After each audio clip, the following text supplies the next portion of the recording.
I want to start the dialogue today in this panel with how do you really manage and decide, like you said, Vineet, that uh, you are already on your third startup.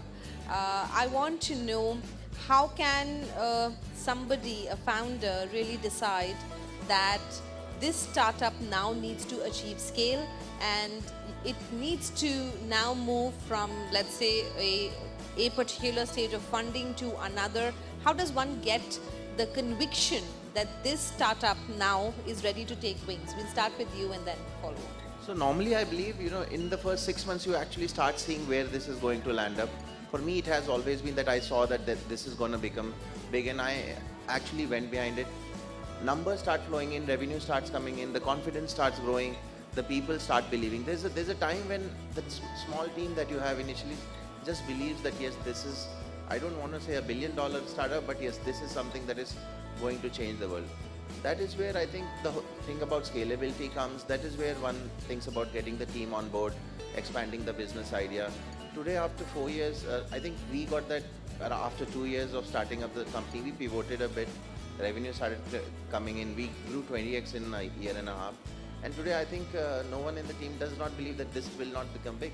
We are very clear that this will make this something really huge in the travel space. Somebody in the audience asked the IAS officer who was here that what does happen when a startup really is not able to handle it? Rahul, we'll take it from you.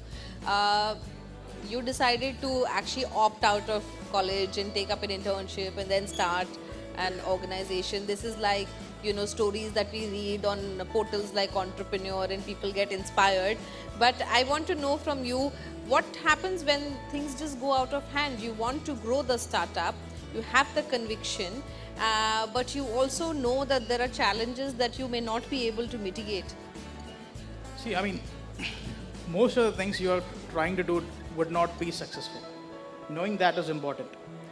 But when you know that, it's now how do we fix that? See, most of on a daily basis, right, there are a number of things you wouldn't know. The best thing when you don't know is to reach out to people who knows and can help you. In my personal experience, right, every little thing which I don't know, I'll always find a person either on LinkedIn or from one of these conferences, and I always try to reach out to them. It can be a blind call, it can be a blind email, stating that this is what I've done, this is the help which I needed, and can you help me? 100% of the time, from my personal experiences, people have always were willing to support and help me. So knowing that you're going to fail is important, but it's more important than to find answers and how to fix it. That's more important. So get smart people along your team, get mentors, get more advisors. You have to be ready to be flexible to accommodate all these people and learn from them. So that's what I've figured out. So we take the point about staffing and recruiting in our another round. I want to know from you, Shailendra, taking a cue from what Rahul has said, as a founder, how do you grow faster? Obopay is an example. You got a golden opportunity last year. It was your year this year. And the growth just expanded exponentially, keeping in mind the ecosystem change that you witnessed with demonetization. So once you know that you've struck gold with an opportunity, how do you make your growth explosive? Absolutely. So we have a very simple formula, and so when you start a business, there are 3 questions you need to ask yourself. Who, what, and how, right? Who is your customer? What are you selling to your customer? And how are you delivering this to the customer? It's very, very important. It's as simple as that. All the rest of this is like huge jargon, business school, but if you strip it down, it's like who, what, how. Just remember that, who, what, how. It helps me a lot. Every single day is this the same question is what I keep asking. So the scale comes in when you answer the question how, right? How are you going to deliver your product or your service to the customer who is a target segment? So here comes the biggest question in terms of replication, right? So you thought about a plan, you thought about a concept, you built something, you found a willing customer to kind of pay for it. The POC, the proof of concept is done. You went live, right? And so the who and the what is taken care of. Now, when you're delivering it, the scale comes in when you manage costs. It's a very clear thing in terms of it. It's not how much money you make, but how profitable can you grow. It's very, very, very important. So different stages of your business, you can very clearly see when is that I need to press the button and put incremental investments to scale up rapidly. To answer that question, very important to see that how am I delivering my product is it the most optimal process? Is it the most optimal method of doing it? So the how is very, very, very important. So for us, when we look at, for example, in some sense, demonetization was a kind of a consumer education program, I'll call that. Everybody suddenly sat back and said, hey, we can also transact using digital technologies. It seems to be a viable model. We can trust the technology which is available out there. So when suddenly you have such a mass awareness increasing, as a technology player in the space, you need to very quickly scale up and see what you can do. So one of the things we did to massify is to use cloud technologies much more as a much more majority part of our strategy and ensure that the product is available in the cloud. So today, be it 100 transactions, be it a billion transactions, you can scale up very, very quickly. Right. So you need to know how you're delivering that in the most optimal manner. That's very important to kind of scale. So that's one view we kind of keep, and so we press the button when we are ready, saying that what is the optimal method to, and see, there's nothing called, see, optimal is very time sensitive. At right. This point in time, this is optimal. As you keep growing in the journey, you'll find, you'll discover new ways of doing things, and then that will be the new normal, So you have to keep moving. You have to have that openness to kind of, shut down a couple of things right. At times and let go. So there's a famous saying that let 1,000 flowers bloom, but the important part is you need one flower to bloom, and you need to be ready to let 999 flowers wither. So you need to let go at times, saying that this is not a good idea or this is something. So you also have to have the conviction when to let go. And so there, it's very touchy for an entrepreneur. You put your heart, mind, soul, everything in that, and suddenly you have to realize that you have to let go and move on. So these are the critical places. Right. So no set guidelines, no rules. Because the environment is changing. It's so dynamic, and if you get fixated by this is the way it worked in the past, we should kind of there's no guarantee formula for success. This is a moving target, and the faster we realize, the better. So at times cliche, but you should do some adventure sports. Then you realize that how helpless we are, and you need to let go at times, and that's very, very important. Right. Mr. Narayanan, taking a cue from there on the dynamic environment. As an investor, you see companies come to you. There are some models which are viable, some not so viable, or some that may not be viable 3 years from now. How do you, what advice do you give, and how do you deal with such kind of founders with interesting ideas? For example, if somebody starts a company in the digital wallet space, we already have substantial number of players today. Would it be your pick to get another digital wallet player enter in the market at this point in time when the market is on the stage of maturity? Very interesting question, actually. Telling no to an entrepreneur or a promoter is a very difficult thing to do because it's almost like telling a parent your child is not good enough to go to school, right? And people get too wedded to the idea, right? I mean, they're saying, boss, I have worked 2 years on this. How can you go ahead and tell me this is not going to work? Unfortunately, there is no easy way out. You have to tell them in one way or the other, this is not right. I mean, it's not right as in, or you can also say, this is my view is this will not work. There can always be other people in the environment who might be ready to back you and stuff. But if you want to look at it from a more structural thought process, right? I mean, there are probably like 4 or 5 ingredients for a good investment. I'm talking from an investor's perspective again. There has to be an idea, and there has to be the right business model, and there has to be the right team, and then there has to be capital, of course. And I think the last and most important aspect would be the timing of the idea, right? For example, I mean, fintech today, I mean, if Shailendra had $1 million today, I don't know if he'll enter being a new player. I don't know. I mean, I certainly wouldn't. If I had money, I'd probably invest it elsewhere because there are already existing players and there is a certain learning curve which people have already, ridden, right? You can't. It's not easy for a new player to come in. So, given that the timing and the relevance of the idea is like the real key for an entrepreneur, the only thing I want to caution against is that I want to be very open and saying, capital is not as important as the idea or the team. A lot of people have this false notion that, boss, I have funding, so I'm successful, right? Funding is only one of the ingredients to success, and probably not the most important ingredient at all. So it is really the relevance of the idea and the relevance of the idea in today's market or wherever you currently are playing. So Capital is not all that is required. We also need, in Mr. Narayanan's terms, we also need a team. So let's just get some point of view on team. Yeah. Sorry. So when Narayan, when he said fintech, is this a... So if you look at the segment, actually, fintech, right? We get carried away by looking at the consumer space, which is actually a little more crowded. There are a lot of new players coming and trying to address the consumer segments side of the business.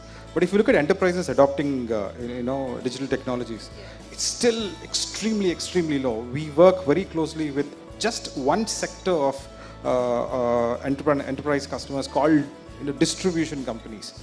90% of distribution companies in India don't have any form of structured digital technology store. They still got, if you actually, there is an exhibition just next to this exhibition out there in hall number 3.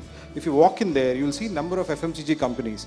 When you see how they're distributing the product, it's still a pen and a paper.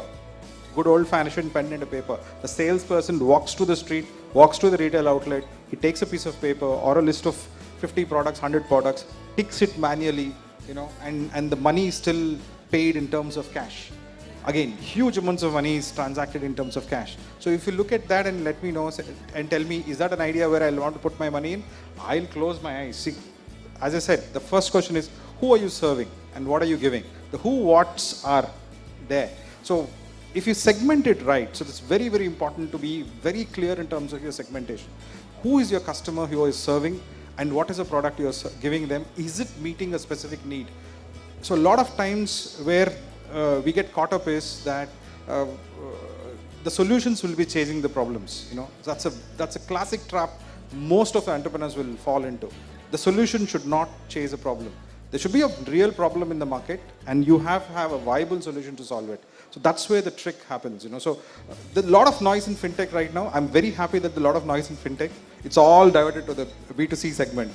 We are playing in the B2B segment, and it's absolute blue ocean. Trust me when I say this.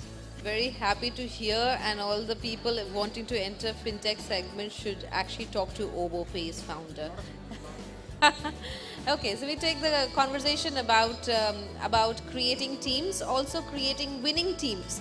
The idea is that you've got your structure in place, you're growing, but one of the discussions that happen in every startup summit is how do I retain this team that does not want to believe in a startup that may survive 2 years from now or no. A lot of dialogue which is now started on executives, senior level executives leaving big companies, joining startups, and eventually having to return to the same trajectory they started from, and that is of course fueled by the media. And now the dialogue around young executives joining in startups is also sort of taking steam. Everybody wonders whether joining a startup is correct or not. We get so many queries, should I join a startup or no? What do you do to, as entrepreneurs, what do you guys do to ensure that a team is in place, and how do you infuse the sense of stability in the team? So, when I was doing the MBA, they always taught us that finance and marketing were the best subjects. Well, when I came to India and I learned my business from the Marwadis and Gujaratis, I learned HR was the most important thing. You just get 8 right people and your business will become big. Nothing else matters. Just 8 people who can think like you, work like you, and have the intent to build a great company. Now, getting these people, I have, after this e-commerce boom in India where everyone was getting paid crores of rupees, and people were just shifting companies in 6 months to land up in a housing.com and get paid 50 lakh rupees a year. Finding the right people was tough. I think the better way to do it is actually go out and get people who are fresh in the market. Like, one of the reasons for me to be in Chennai is that I came to recruit at a college over here in Nellore, IITTM. So the people coming out of those MBA colleges and engineering colleges have intent. These might not be top tier colleges. These might not be IIMs and IITs. As a policy, it is better to go to a average college and get the best people rather than going to a great college and getting the lowest people. So we actually did a lot of fresher hiring. On a senior level, what I also do is, you get a lot of investors, angel investors on board. I actually, as a policy, I hire my own investors because, they have done something great at some places. So I have a guy in mind who's actually with ITC in a sales position, and one of my another investors is with JP Morgan. He's into investment banking. So the point is, these are your senior management. They have intent, they have skin in the game. The lower ones actually better taking them out from the colleges, someone who really wants to grow up. So that's how we get our people on board. Nice. We take your comments, Rahul. Yeah, sure. So hiring is obviously the most important things, and we are a tech company. So a lot of hiring which we do are tech focused. But there are two key questions every hiring has to answer, and these are the one question has to be answered by the hiring manager. The another question has to be answered by the candidate. The question the candidate has to answer is, what do you intend to become in another 5 to 6 years? And the answer is very important. Why? Because see, everyone has their own ambitions and goals, right? And people work for themselves. People don't work for a company. People don't work for a manager. Everyone work for your bread and butter. You have to understand that. Now, how can you, the question when they answer that I want to be a lead machine learning engineer 5 years down the line. Well, if this guy can become a machine learning lead in the 5 years down the line, that's beneficial for my company, right? And indirectly, if I hire him, I'm going to support his career growth or his personal goals. So indirectly, directly if I hire him, he's going to work for himself. He's going to work to become a machine learning lead, and indirectly he's going to work for my goals as well. So that's what the candidate's question is. The hiring manager's the question which he needs to ask, and he needs to give us an answer is, can this candidate which you hire, can he replace you in another 3 or 4 years? Not today, but 3 to 4 years, can he replace you? If and only if his answer is yes, then only we offer him a position. So these are the two things which we consistently followed in the last 4 years, and it has been a tremendous success for us, and we will continue doing it. Shailendra, I want to know from you, since you are a company in the fintech space, there are so many competitors looking for active talent. So for you, the challenge is really not hiring but retaining. So what experience have you had with respect to retaining employees? Everybody wants growth, everybody wants more money, and today's millennial has actually no patience. No, very true. Very true. And especially when you're a startup, see, one of the biggest challenges, and I concur with both Vineet and Rahul in terms of how important it is to have a team. That 8 people looks like a magic number. Because you look at departments, you need somebody to buy in that and get it in. So, and one of the biggest or the most difficult things for startups is to convince people to work with them. People believe that larger companies, there is job security in some sense. So I need to tell a lot of freshers saying that you should look at the notice period on your offer letter, right? If it says 1 month, that's your job security time. That's it. You can be told to go anytime. And time and again, there are enough and more examples when large organizations downsized big way. So and without any influence or anything, any control on the employee who's down the line. So it's very, very important to get that and have that focus. HR is a very, very critical thing to look at. For us, when we look at, and we are a tech player, so one of the things, and we're based out of Bangalore. So the fun part in Bangalore is, if you are a techie, even a tenth of your value, you get a job, because they're so desperate, so many companies desperate to get a decent kind of a techie who can communicate. Most of our techies can't even speak and communicate what they want to do. That's the biggest challenge for us. So if you find somebody who can talk and does a tenth of a job, you just pick him up because he's ready to be put in front of a client, at least to understand what the client wants. So the difficult part for us is, how do we retain talent? So what we do is we and fortunately, unfortunately, this is where we rely a lot on automation. First is mechanization, and then we go to automation. There's a fundamental difference between mechanization and automation as we speak. So we try to do a lot of new age technology to see our reliance on people is is actually limited. It's a scary thing, but you don't have a choice. If you have to survive, then you need to de-risk yourself of people at some point in life.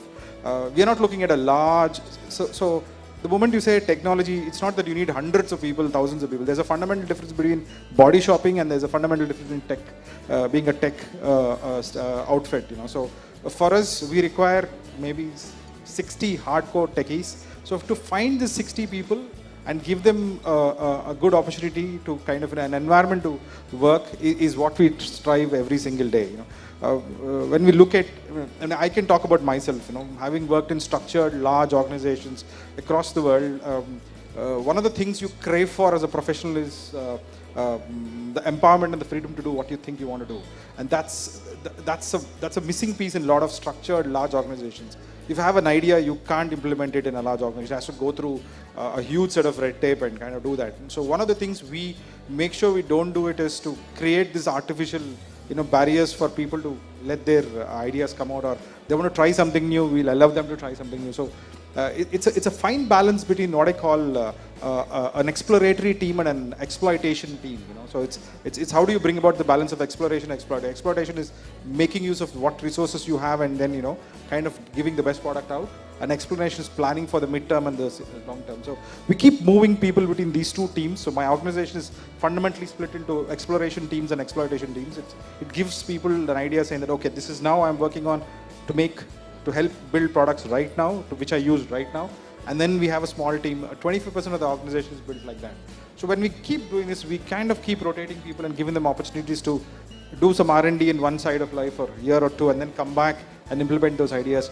That seems to be working in some manner, So that's one of the outlooks is what we do. Mr. Narayanan, have you ever had founders or entrepreneurs come to you and say, hey, we are 3 founders, but our team is sort of all over the place. I have met many startups, and I remember one, I'm not going to name the startup, but he's got big funding, and he tells me that every time he puts a team together, the 20 people that he's hired, out of that 15 just leave. So every 6 months the process is so repeated that he doesn't know what to do. So these are all off the record conversations that happen often. But have you ever had that kind of an experience? And how do you think an entrepreneur can really mitigate the issue of attrition and continue on their path of retention? I mean, this whole scenario of entrepreneur or a bunch of entrepreneurs coming and sort of being honest about not being able to hire talent is a rare event, honestly. Sorry to say it, but entrepreneurs typically have huge egos and not very common for them to come out and say, I have a problem. So as an investor, the first step we need to walk in that journey is to try and show them the mirror, right? Obviously, in your own way, right? You have to explain to them saying, you're not able to hire, you're not able for a particular reason, right? And we need to work towards bridging that reason, right? I firmly believe, Peter Drucker famously said, culture eats strategy for breakfast, okay? So culture is absolutely paramount. I think Vineet really sort of nailed it when he said HR is the most important aspect of management, right?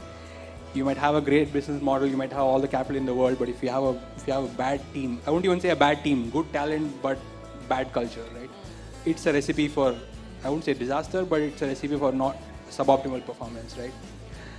So having said that, when we analyze businesses, we, again, it's a bit of a cliche to say it, but we typically say, the chemistry is more important than the math, right? So the chemistry of the team who eventually is going to go out and deliver business results is more important than how the business model stacks in and what discount rates you use and what is your valuation and all that. Because if there is no chemistry, then the math will never play out. So fantastic. We'll quickly take closing comments on what the modern entrepreneur is really looking at and how does this modern entrepreneur look at the quotient of growth. So just actually adding on to that, because you mentioned that there's a lot of attrition in startups. The reason for that is, the difference between reality and what people expect to happen. Now, I started my career as a cabin crew. So when you are a cabin crew, people say that you're going to travel to these destinations and you're going to have amazing life. But in the end, when you are on the flight, it's a mess. Now, similar with startups, everyone, the media portrays being a founder or being a founding team as a great thing. You talk about Rahul Yadavs, you talk about this thing.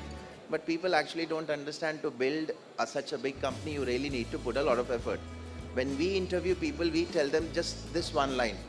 We will give you 20 years of growth in 1 year. You also understand that that means that 1 year will be worth 20 years of a normal person's work. So are you ready to do that, something like that? Are you really ready to slog out?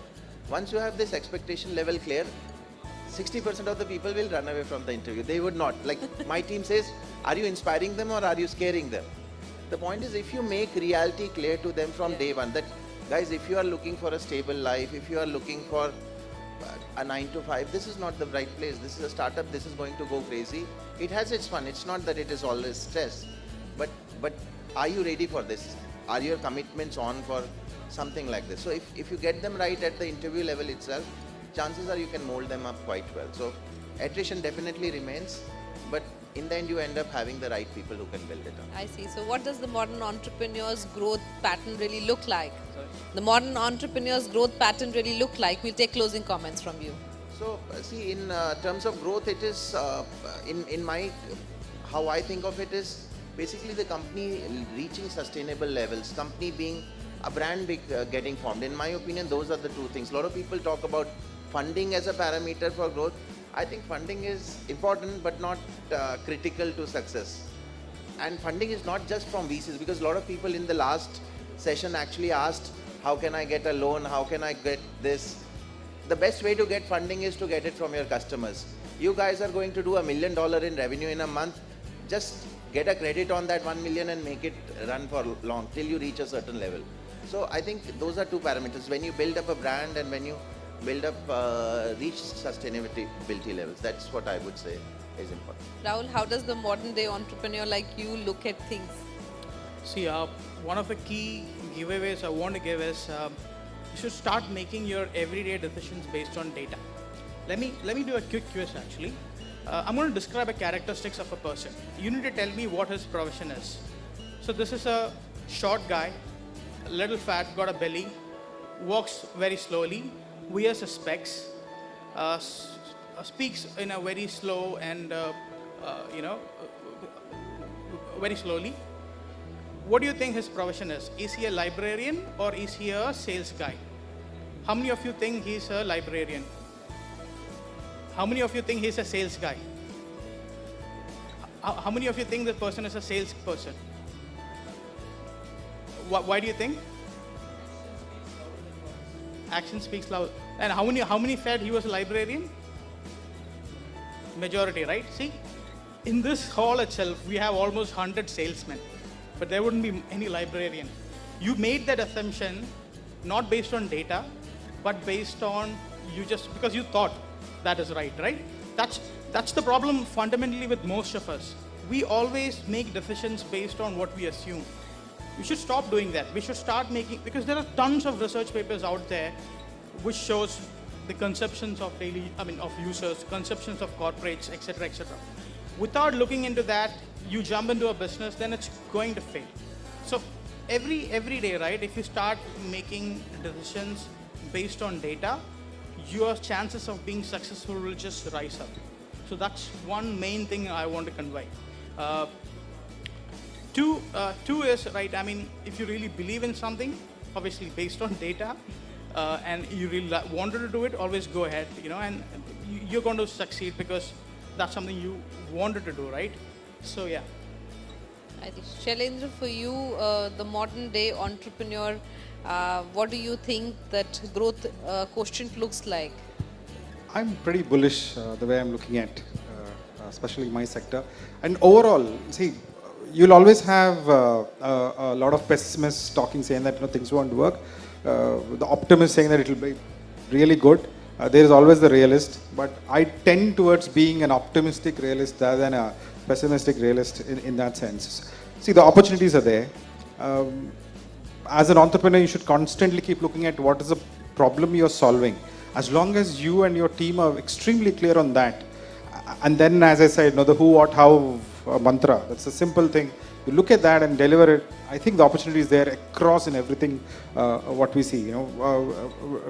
I agree to a certain extent what Rahul says in terms of look at data, but with a pinch of salt, obviously, it also depends on what's the source of the data, because these days you don't know what is true and what is kind of so I still look at some data points saying that India 500 million users, mobile users will kind of come and stuff like that, but we just heard the other day, telcos going bust. If you have so many users, telecoms should not shut down. You know how many telecom companies have either shut down or trying to merge. You also heard stories that they've knocked off a certain set of customers. I think close to 20 million customers have been knocked off because they're not spending so much of money. So please take this data in terms of what is relevant to your own business.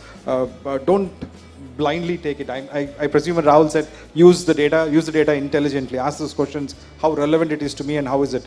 The best teacher is the customer. If there's a paying, willing customer out there who's getting it, and you're able to sustain that model and making a profitable venture in your own sense, follow the dream. I'm pretty bullish in terms of how things are moving across. Mr. Narayanan, your closing comments on, do you see the modern day entrepreneur aspiring to actually build the business in India and take it global? Is that the growth quotient that they're looking at, or do you see them wanting to expand at a lightning pace in India? I'm very optimistic about youngsters in today's economy. I mean, there are no barriers. I mean, rather the barriers are much lesser now. Youngsters are willing to take more risks. They want to, they don't want to be burdened by the past or what their parents went through or the hardships which the earlier generations felt, which is a very great thing to do, because only when you have a generation of people who are ready to think big without the baggage of the past can you really go out and experiment. Of course, there will be failures, but the chance of large successes will be there when that happens. Probably this would have happened in the just post-World War years in America, which is now happening here in India, or at least that's how I see it. I mean, the pessimists might call this a millennial problem, but I certainly think there is a positive side to having so many millennials who don't want to stick to the old rules, etc. I certainly think, and to go with that, I think the barriers of geographies are also smaller nowadays because of the way technology is played out. So there is certainly nothing which will stop an entrepreneur from going beyond India and dreaming big and doing much larger. I think gone are the days when you really start thinking, I need to do something in my city or my town or my state or even my country. I think the world is the entrepreneur stage now, and all my sort of views are all very optimistic on this.